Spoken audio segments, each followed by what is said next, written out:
Hey everybody, it's Jason Blaha here representing Jason Blaha Strength and Fitness, and once again it's time for another full body workout. And I started off with the back squat. I'm switching over to the different bars. I just feel like they're easier to use. One of the things I note, and this is going to sound funny when I'm changing the bars around, I like to be able to just load and unload the plates from the squat, bench, and deadlift. So if I actually use my squat bar instead of the power bar, I can already have the bar set over there. I don't need to unload the plates and set them down. I can carry them from the squat over to the bench, and then so on and so forth. Like I can still use the deadlift bar and leave the power bar in the bench and take the plates over. So it does make my workout a little faster. Plus, with the wider squat bar, I don't hit the uprights walking it out. I just can't put exactly even plates on and make beautiful numbers like 405. But I feel like on the squats, I'm going to continue to just do some heavy singles, work on training maxes, and just get my squat back up. And I feel like with the other leg stuff I'm doing, the sled work, the jumps, if I just keep doing heavy singles on the squat 3 days a week, my squat will come back up to 500. Again, I know this from past experience, so I'm just going to push it this way for a bit. Keep in mind, for a little while earlier during the cut and everything, I was doing stuff like Widowmakers and things. But legs are still on point. Even at 209, the legs are on point. So for the benching, a little bit of a snafu. I did a bunch of band press downs this weekend, bunches and bunches and bunches of them, like 300 a day for a couple of days, just because I wanted to do it. And I totally, when I went to bench today, guess what? My triceps were fatigued. So the third rep, I almost couldn't lock it, but I still did my top set, my 315. This is all obviously wider grip. Part of me is considering bringing the grip in just a hair to accommodate my overhead pressing. It's time to start working the barbell overhead press in, even if I can't use a lot of weight yet, even if I'm still a little struggling with the range of motion. I just feel like it brings so much to the table. And even though, I like doing some incline, look, if I just do 3 hard sets of bench 3 days a week, that's going to be all the possible chest I'm going to need. That's plenty of hypertrophy here. So I also did my little side chest and everything. Obviously the skin's still loose, but scale started to come down again finally, now that I'm doing all the running and now that I've gone back on lower fat. So we should see the scale just make a little continual downward trend, so all that will start tightening back up again. And I'm just going to slowly work on getting leaner while we work on these big movements. But I do feel like at this point I just want to do specificity, work on my big 3, pull-ups, overhead pressing, maybe some incline here and there, and just do GPP. Like I know that for me, I don't have to do other stuff. I'll get big and then I'll actually have big lifts again. So a nice solid powerlifting total. And again, still be athletic and strong. And again, I feel like as long as I do these things, I'll gain plenty of muscle from these. And then as far as the upper body looking better, overhead press and pull-ups, just keep pushing those. So I really feel like those 5 basic movement patterns will handle most of what I need. Not saying I can't throw some other stuff in every now and then. Maybe if I want to do some tricep work or incline or some hammer curls, I can. Not a big deal. But I really do want to just focus on my big 3 and then pull-ups and overhead press. And then outside of that, we're going to run, list cardio, and this athletic stuff. So it's going to be jumping, it's going to be sleds. And again, it works great. Again, it's about well-rounded fitness.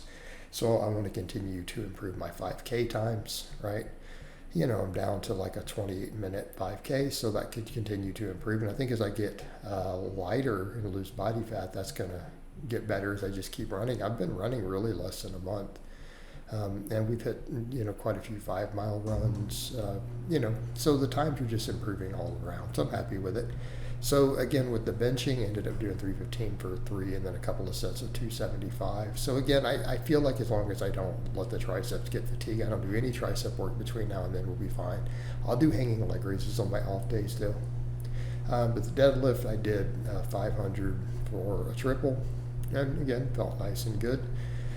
For the pull-ups today, I decided to try the really close grip to see how it feels again. I've tried to use all 3 grips with this neutral, and I've been doing the closer grip, full pronated.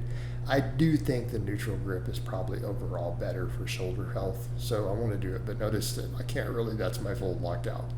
And I'm a hair weaker with the really close, so I think the medium grip, which is closer to like my overhead press, probably going to give me the best bang for my buck. I get a good range of motion and I'm strongest at it. So again, I'll probably grab the medium grip next time. It seems to work really well. And part of me is considered, because I kind of messed a little with the overhead pressing to see kind of where it was the best feel with the bar, and then I filmed one set coming up. It's kind of that medium grip too, so I almost wonder if I should consider doing some benching also with that medium grip, just so that we get a little bit of synergy on that between the overhead press and the bench. Because also keep in mind, there can be discussions of the really wide grip bench and shoulder health, and there's a conversation to be had about that, because I'm outside the rings.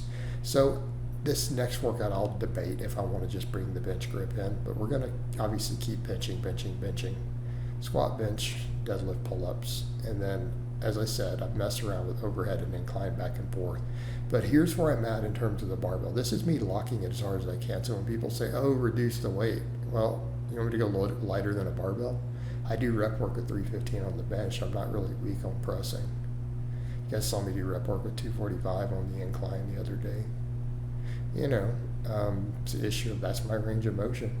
But it is what it is, but I feel like I want to do some of it, and we'll just keep working it. All right, boxes. I did 10 sets last time. I just did 5 today. Just 5 really good box jumps. Just want to get some quality in. I may take it back up to 10, but I kind of bumped the volume over time on these. With the last workout, it ended up being 10 sets of these on Friday. So I'll just do however many of them I really feel like. The main thing is I'm getting the jump work in. And again, we jump to a box for a reason. I tell it to people, this reduces injuries because you're not landing back on the ground. There's less risk of your Achilles tendon, but jumping is really about the concentric. It's about the rate of force production. So again, that's what carries over to our squat, in terms of performance. Plus it does build muscle. I believe jumping is good for hypertrophy. Not as good as the back squat, but pretty good. But the sled work can absolutely be equal to a back squat in terms of hypertrophy. And I think there's some data to support that. Plus we see it in the real world with athletes. So again, even though I'm only doing singles on the squats, we do box work and then sled work and then a sprint at the end of the sled on all the workouts. So we're getting pretty good carryover. Plus, think about it, if I want better run times. I'm going to run 3 days a week. For people who missed it, they're like, oh, why didn't you run today? I had some clown literally go, have you rethought the barefoot running? I'm like, no, I don't want to be running 7 days a week. I feel like 3 is enough because I train pretty hard here. We do some lifts every day. I feel like 3 really good run days a week is a nice, good spot. So we lift hard 3 days a week, okay, including the sled. Then run 3 days a week, and then do some lifts every day, on the bike, right? And live stream that. So for the sled, obviously I walk it down, which is still good, pretty good work actually. They're still definitely not super easy. So I walk it down a bit and then get it down there, and then on the way back I sprint. And I know about my distance where the sprint is going to be really hard. I kind of have a good feel for the distance, and I can always push it past the camera and then come back. But I mean, obviously once I get there, I just kind of clip that because there's no point, even if I go further and walk back to the camera, like we don't need it because it's just looking at the street. So I push it down, and I know right about where it's going to be a challenging sprint, right about back to my place and everything. So again, turn it around, we sprint it back, and it gives me really good elevated heart rate breathing, and we do 1 round of this at the end, and then obviously we run on the other day, so it's just most of my conditioning.